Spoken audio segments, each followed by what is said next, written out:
Yo guys, what is up? Welcome back to Infa Knives. Today we are doing a review on the Cold Steel Prolite. This is the drop point version.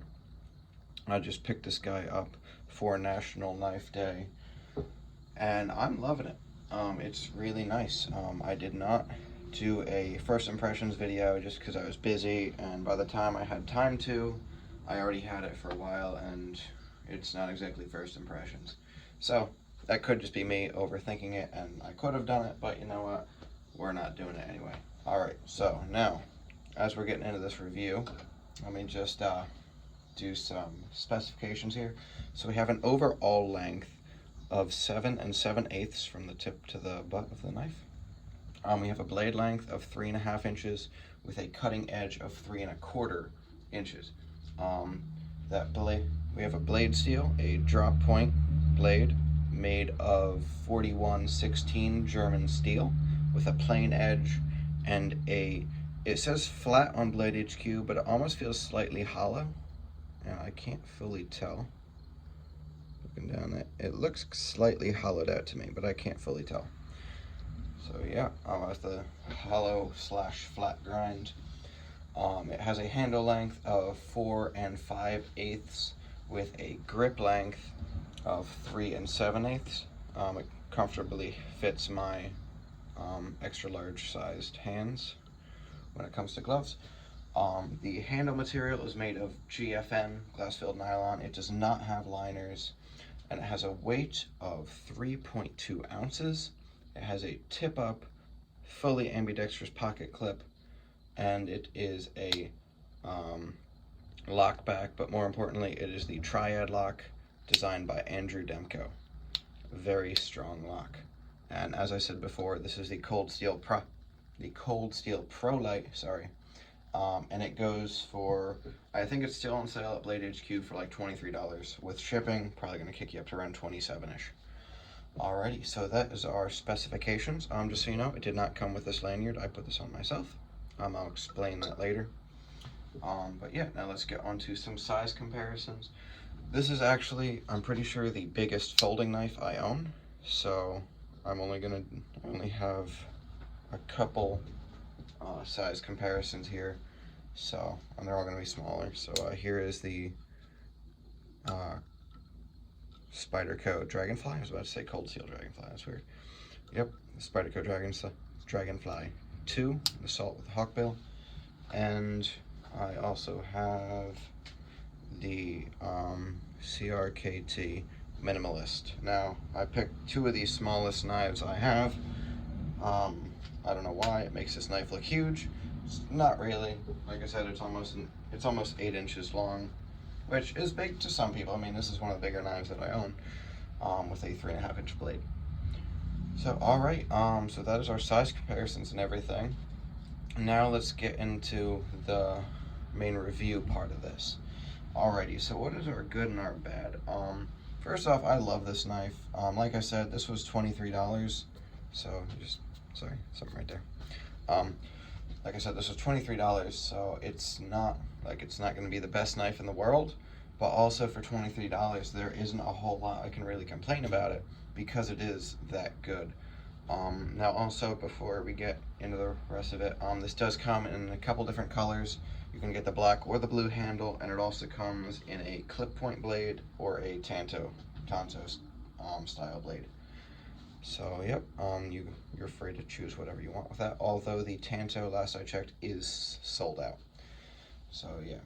Alright, now let's actually get into the review. So what is good about this? First off, this thing just looks awesome with the this almost Warncliffe drop point. Like, it's a very dramatic drop point, but I really love it. Like this little scoop right here. The whole thing is just really cool, almost tactical looking. And this does have the opening hole, which is pretty functional. And of course I mess up the flick on camera, but you know, that happens to us all. But yeah, so it's a really good looking knife, with that stone wash as well. It's very nice. This is a very solid knife. Being a cold steel, you know, it can take whatever you want to throw at it, and that is very true.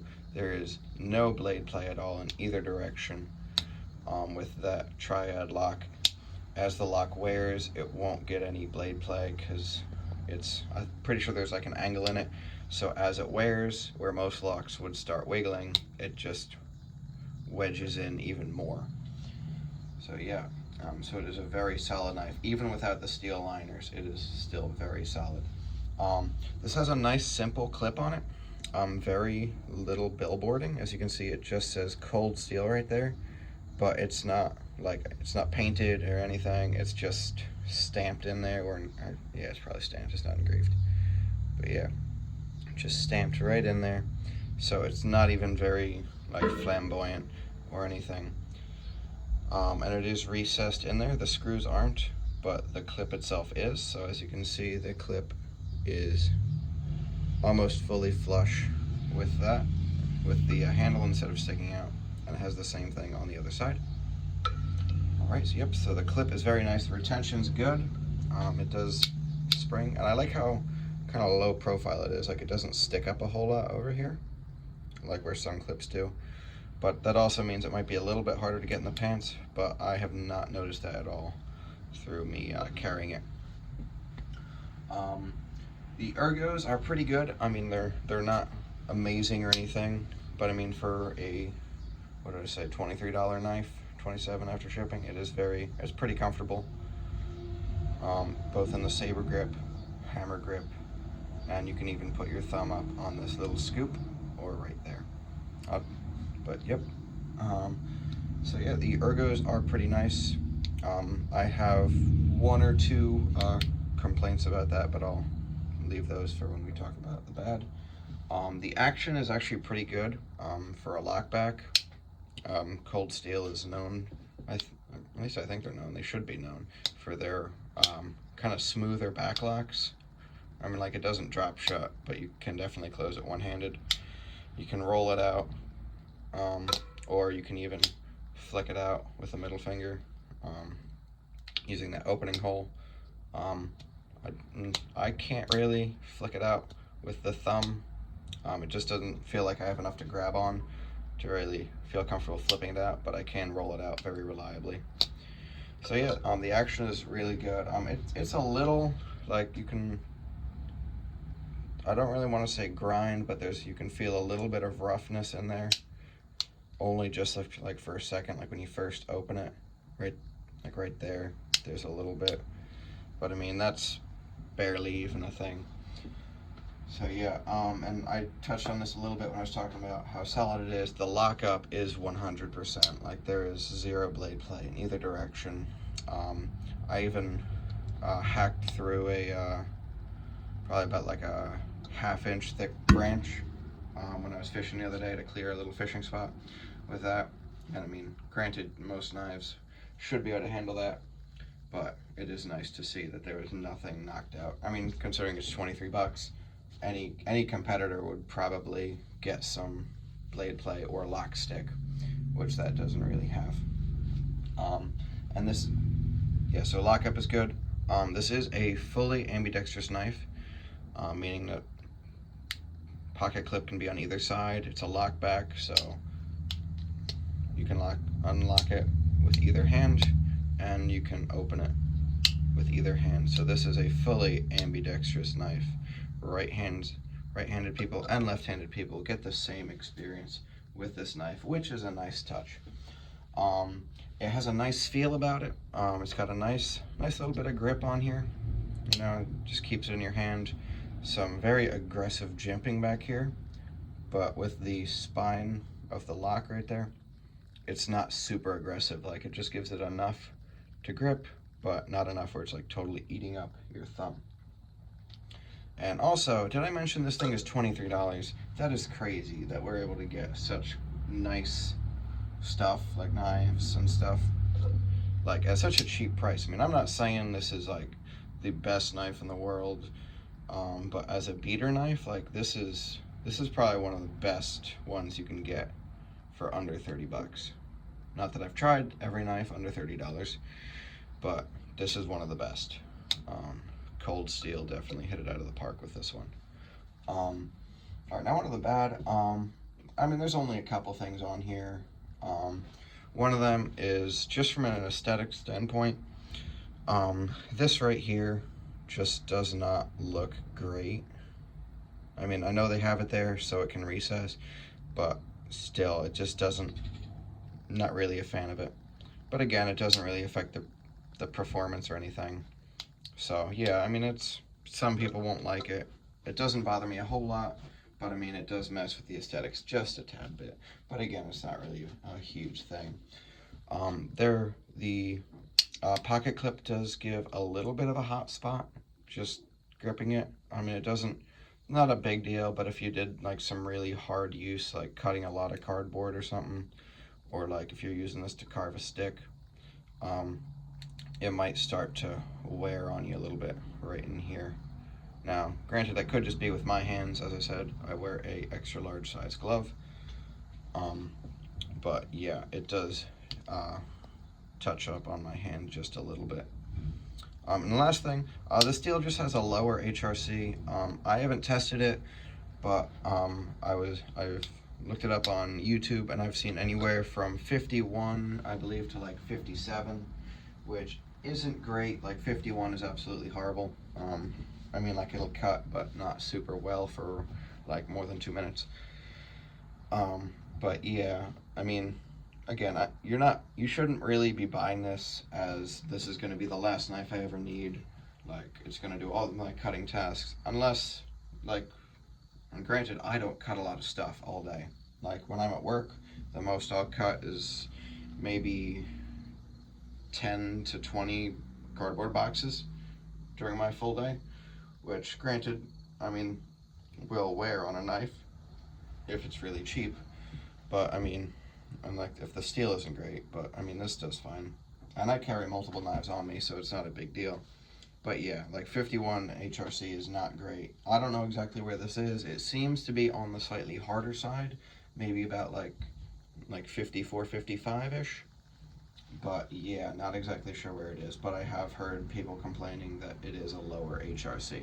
So just keep that in mind if you're looking at buying this. But again, $23, people, right here, $23. That is, it's still great. So yeah, that's pretty much it. I mean, this is a great knife. I definitely recommend it if you're looking for a beater knife. If you want if you're looking at getting somebody their first knife, this would be good. Because it's a lock back, it's not really a fancy lock. Pretty much everybody can look at this and see, oh yeah, you just push there, open it. Two-hand open, if you know, it's actually a pretty safe knife compared to some other ones which aren't, like, they aren't not safe. It's just like you give somebody an access lock, it might take them a little bit to figure it out, or an automatic or stuff like that. Even a assisted knife could get a little edgy with new people, but you know, to each their own. So yeah, definitely recommend this. $27, probably the best $27 you could spend on a knife. Oh, I did forget to mention, this is made in Taiwan. That doesn't really matter a whole lot. I mean, hey, it's good, it performs. So, would I prefer to support the good old US of A? Of course. I'm pretty sure anybody that lives in their own country would rather support their own country than somebody else. But that doesn't necessarily mean I'm gonna not buy something from them just because it's made in China or Taiwan or wherever. So yeah, thank you guys for watching. I want to apologize again for not posting in the past couple weeks. If you saw my Instagram story, I mentioned that I've been kind of busy towards the end of the summer. But now that things are closing down, hopefully we'll be able to get back into an every week kind of thing. So yeah, remember to like this video, comment down below if you found this helpful, or just if you want to comment. Just that commenting is always great. And if you're new here, subscribe, hit that notification bell. I try and post every week, so we'll we're gonna make this a thing. We're gonna be, hopefully, this channel's gonna be around for a little bit, hopefully. Alrighty, guys. Again, thank you for watching, and I will see you guys next time on Infinives.